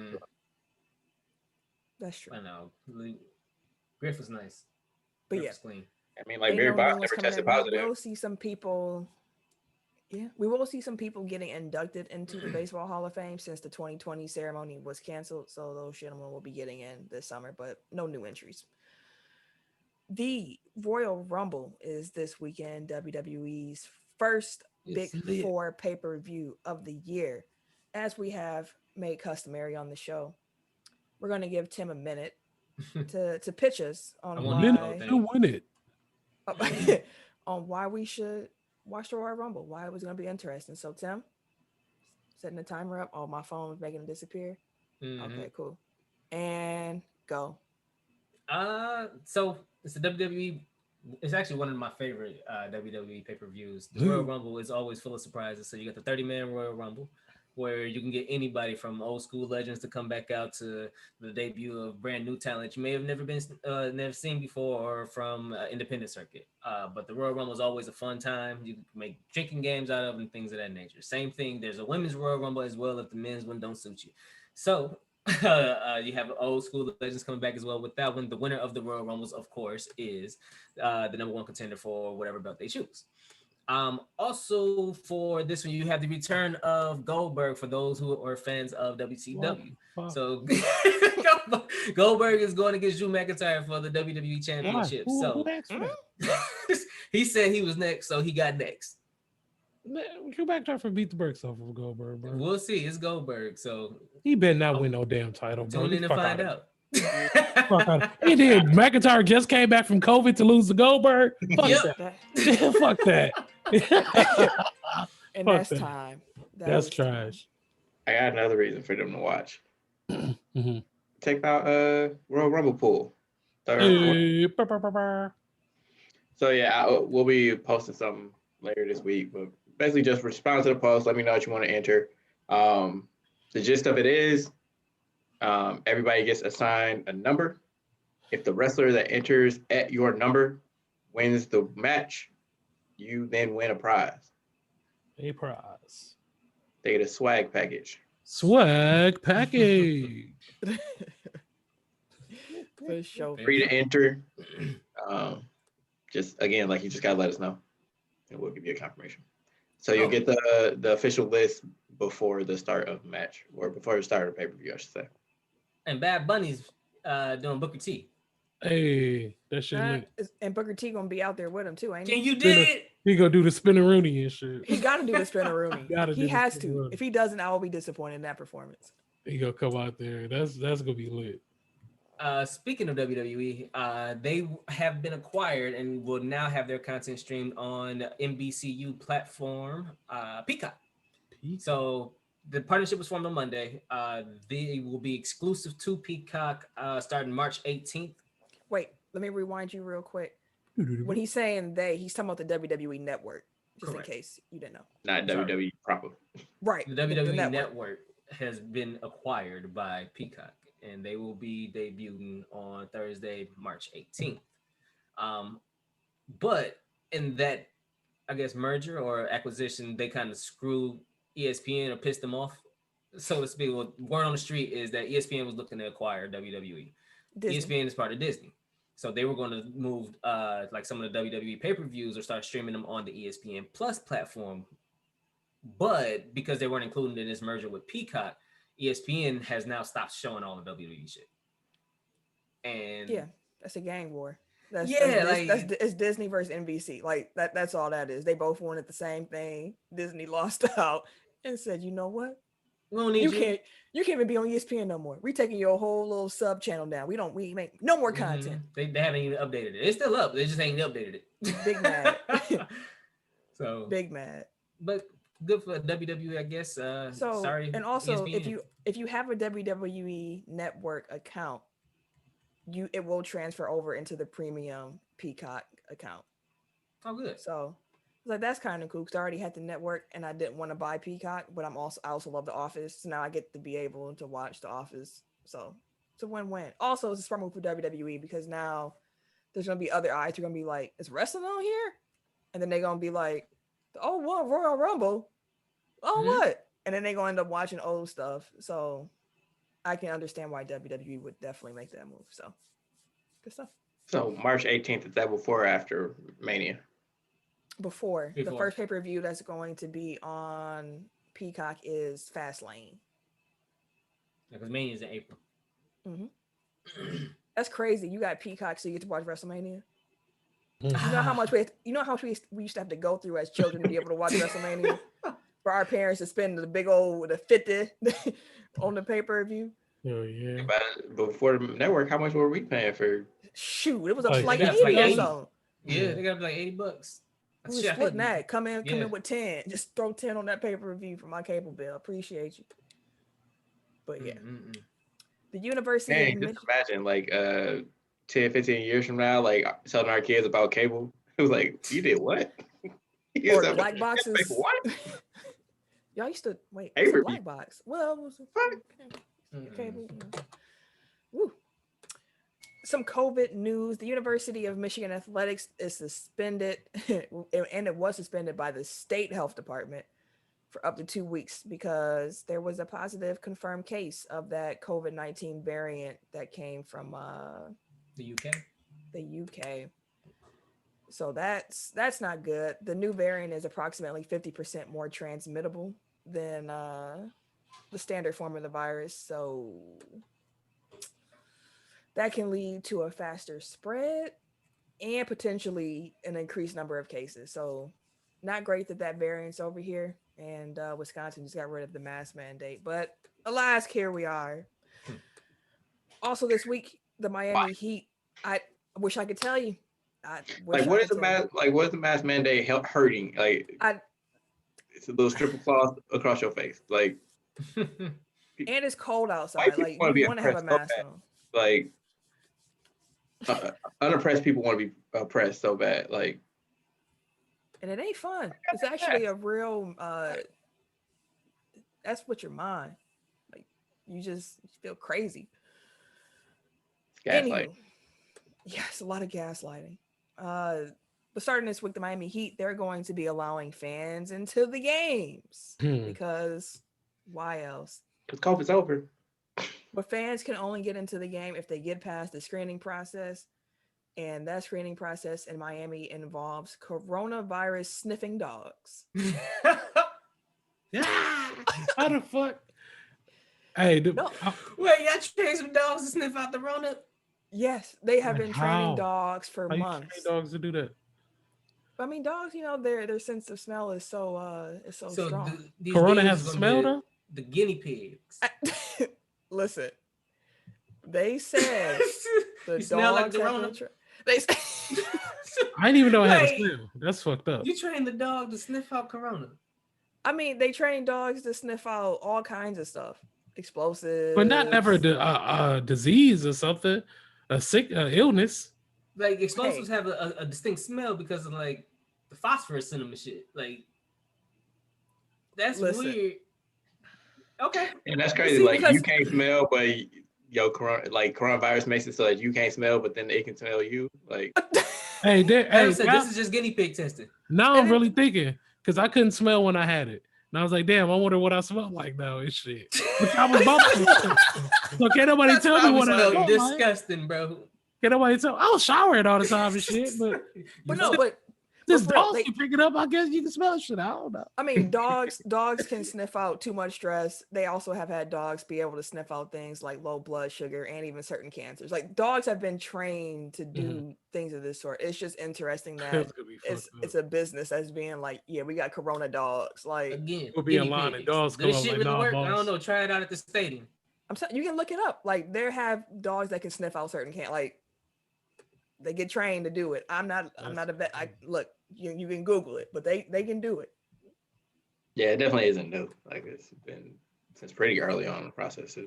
Like I think they were doing it for like planes at first. And before, do we have any blow the whistles this week? No, man. I mean, Wisconsin for the mandate, but that's about it. I thought about the Cowboys and Bears fans, but I said, fuck it. Hey, come on, man. Chill out, bro. They don't deserve it. No, y'all need to chill the fuck out.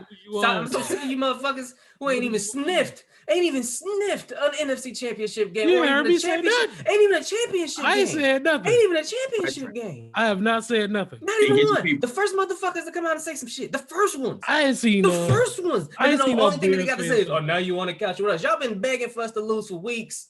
Begging. Pleading. I wasn't. Bleeding. Sitting there typing, waiting on a minute that you can hit send that we lost. Yeah. You spend so much time waiting on us to fucking lose for sad ass Cowboys and them sad ass Bears. I'm so sick of they shit. Nigga, you know what? I just see a blow the whistle when they punk ass. I'm so Cowboys ain't go to the shit. playoffs. Y'all got these losing ass franchises. Y'all ain't did shit. Y'all owners ain't shit. Ain't been worth a damn. Y'all quarterbacks is trash. Y'all teams is trash. And all y'all fans can do, the best y'all can do is hope that we lose. That's the best you can do. Are you done?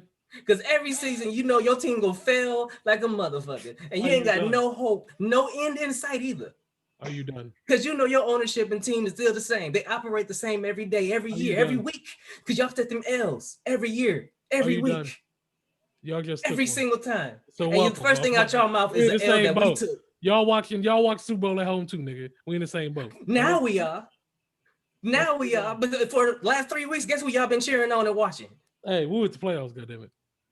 Guess who y'all been watching? Y'all was watching us even when y'all was in. Because y'all knew y'all wasn't going to win. So So I don't give a fuck about them Cowboy and Bears fans. I ain't hear no Bears fans say that. Blow the fucking whistle on them. I ain't a valid blow the whistle. We can't. Hey, no, fuck that. That ain't no official. Fuck all that. Oh, he's stumbling. That's how. He got red, That's how he got red infuriated to I fill. am. That's why he got red to fill. No, Kim was I even say nothing to you. I was like, I didn't even say shit. That's You capped up. grouped in. Like, you definitely like, oh yeah, that's facts. When we posted that meme about how Bears fans looking at Oh, the he game. indeed. They did like a motherfucker. Big capital. I didn't say letters. nothing, no. Y'all ain't hear me say a thing. Capital letters. You hear me say a thing. I guess agree to a meme. Brady go all up in our chat and shit. All right. I ain't gonna lie, I did see this one meme. It was some Packer edition Doritos. Did y'all see that? I mean, and on the bag it say Nacho year again. And hell no. That's a good one. Oh, That's shit. a good one. the bag also say tastes like defeat. And then at the bottom it say warning, choking hazard. And I had to be like, Damn. I gotta take that. I gotta take that. That shit's funny. I'm gonna send it to you. It made me laugh. I was sad, but it made me laugh. Oh So shit. That's fair. before we get into the Tech Top 5, I do want to quickly shout out Kyrie Irving. We clown Kyrie a lot, but this man is a philanthropist for real, for real. Steven Jackson said that Kyrie actually purchased a house for the family of George Floyd. So shout out to him for that. That's definitely And dope. we also know that he's donated over $300,000 to Feeding America. He's partnered with City Harvest to ensure that he can get 250,000 meals out distributed to New Yorkers. Partnered with Nike to get 17 pallets of food and masks delivered to Standing Rock Sioux Tribe. He committed $1.5 million to help pay for WNBA players who opted out of the 2020 bubble. And he paid off the college tuition of 9 HBCU students from Lincoln University. And all of that is within the last year. This is what we know that he's done in the last year. Yeah. So shout out to Kyrie. Dope. Yeah, shut up. Shout out to Kyrie. Shut up. 100%. All right. Tech Top 5. No job. Turkey.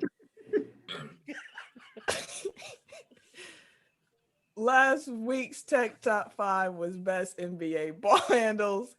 This week we are doing Kobe rivalries. Tim, you have the floor to tell us why you feel some type of way about the wording of this in particular. Do you remember you have your arguments still? I mean, yeah. So I was saying earlier that looking at the head-to-head stats when you're trying to compare, like he really didn't have a rival, to be fair. Like that's why when we posed it initially, I was like, is that a thing? Like, did he really? Because like honestly, you can. Well, I'll get my list real quick. 5, I had Roger Bell. Right? Yeah, top 5. Okay. 5, I had Roger Bell. 4, I had LeBron. 3, I had McGrady. 2, I had Jordan. And 1, I had Shaq. Okay. The reason why I had that is because honestly, the biggest rival he had was Shaq. Like, them motherfuckers stayed beefing. Even Shaq got sent to a whole nother conference and he still was over there trying to beef with that man. Like, Their beef got personal. So right, but that's what I'm saying. Like, it's really on outside of that on the court. Like, I mean, they compared him to Jordan, and Jordan was there when he came in the league and shit like that. But they didn't overlap that long. Yeah, that wasn't. Like, that's why I didn't. That's why, like, the I didn't put Jordan on my rivalry. list. Yeah, I can do that. You had him at 2 though. You and it, but you had it at 2. Yeah. But I'm saying, like, because my whole concept as a whole is that he didn't really have a rival in my opinion, like that. If that makes sense. Like, But then LeBron you was started the as entire time. But Really, you came up with 5 though. Well, I mean, I had he to. had to. What the That's fuck? the list. Like, I get the. You're trying to find some way to fight back. I commend you. At least you tried. At least you tried. Talk to the bird. Do that. Title the show quick too. Let that shit to the bird. He'll listen. Talk to the bird. Here goes some birds, motherfucker. 316, Your bird can party with Lady Gaga bird. Mm-hmm. Hunger Game bird and shit. But no, my question though for you is why Jordan over Michael, given the fact that he played again. I'm sorry, why Jordan over T-Mac, given the fact that Jordan didn't really get a chance to play against Michael Jordan like that, and Kobe himself had called out T-Mac as being like one of the toughest covers he's had. because he always was going against Jordan's legacy. That's fair. Okay, That's fair. I get it. Eric. Yeah. So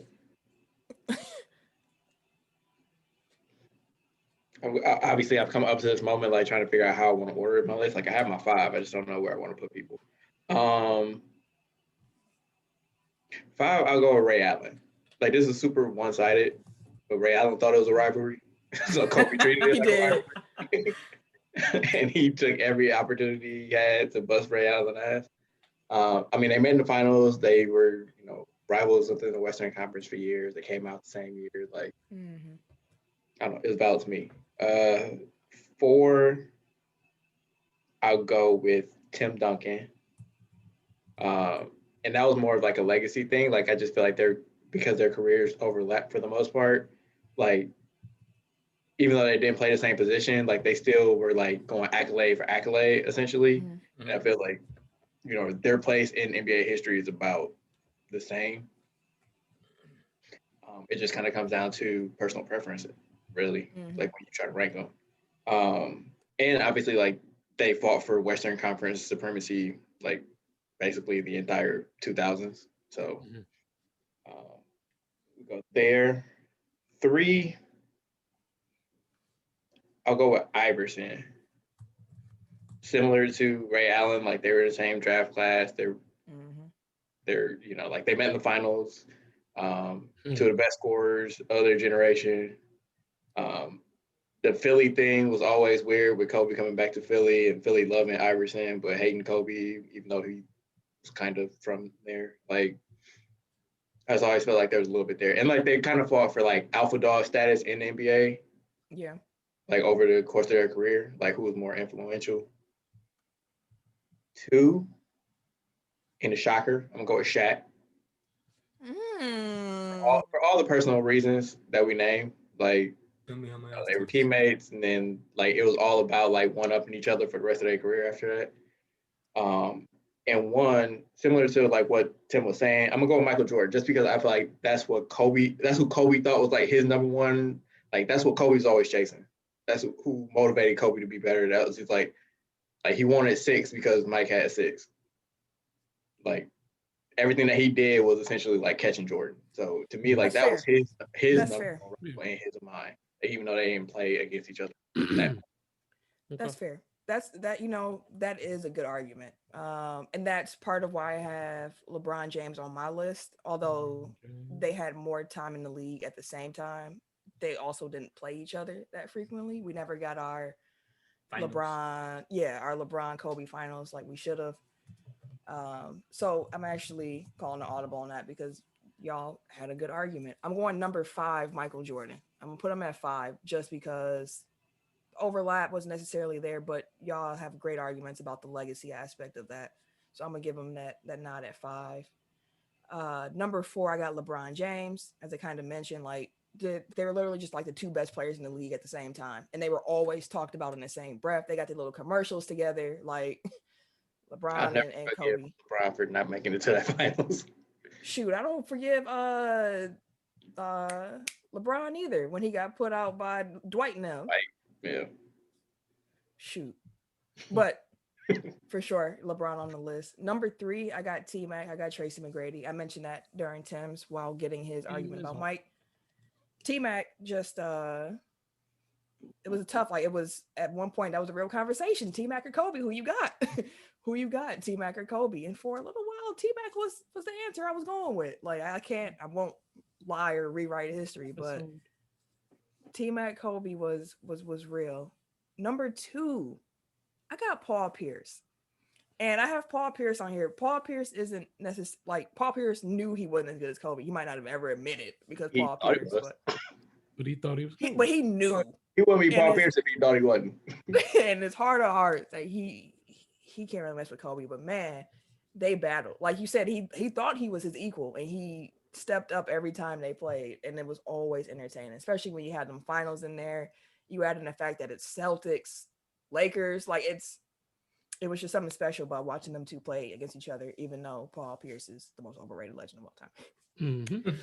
Number one, I got Shaquille O'Neal. When the beef gets that personal that you got to have a sit down on NBA TV years later, like you win. You win. That's it. You win. Disc records, like you win. All right, so my 5. At 5, I have Tracy McGrady. 4, I have Paul Pierce for all the reasons Camille said, and then Paul Pierce really thought he was Kobe. So, number 3, I have Bruce Bowen. Bruce Bowen used to fucking terrorize my man. He used to terrorize my man's dog. Bruce Bowen. And number 3, number 2, Shaq. And then another one, number 1, Raja Bell, bro. Used to terrorize my man. He also clotheslined him, so yeah. Hey, Raja Bell was the 5 I knocked off for Jordan. Like he was my number 5 initially. Yeah. That's kind of like a similarity between Kobe and Giannis. Like they would have beef with the most random player, like random bitch players, like bad. Like that's the thing. Like when you are like driven by like competition, like any slight, like you can use that. And if somebody just gets under your skin, like you just gonna take that. Yeah, and it's crazy that but yeah, never mind. We're not gonna talk about James Harden. That's top 5 for this week. Hope y'all enjoyed the show. Hope y'all staying safe. Hey, keep wearing y'all masks. Keep washing y'all hands. Keep social distancing. Keep taking care of yourself. Be kind to yourself and to others. Like the first part's key there. But if you would like to follow me on social media, you can catch me. Wait a minute. On the Twitter, Instagram, and PSN at Camille Monet, CAMILLEMONAE, because your mom is fancy. Thank you, good sir. At Bucksburner on Twitter. That's how you get. Goddamn right. Everyday_gentleman on Instagram. K Harris 216 on Twitter and Snapchat. And it's your boy, TIMKINZ, the number 3, aka Ass Ketchum, aka Mr. Give It To Me. Y'all have a good week. I hope to see y'all next week. Bring a friend next time. I got my birdie. Not you, nigga. I'm talking about the listener. Tell a friend about the show. I got my birdie. I got my birdie. Bye, y'all.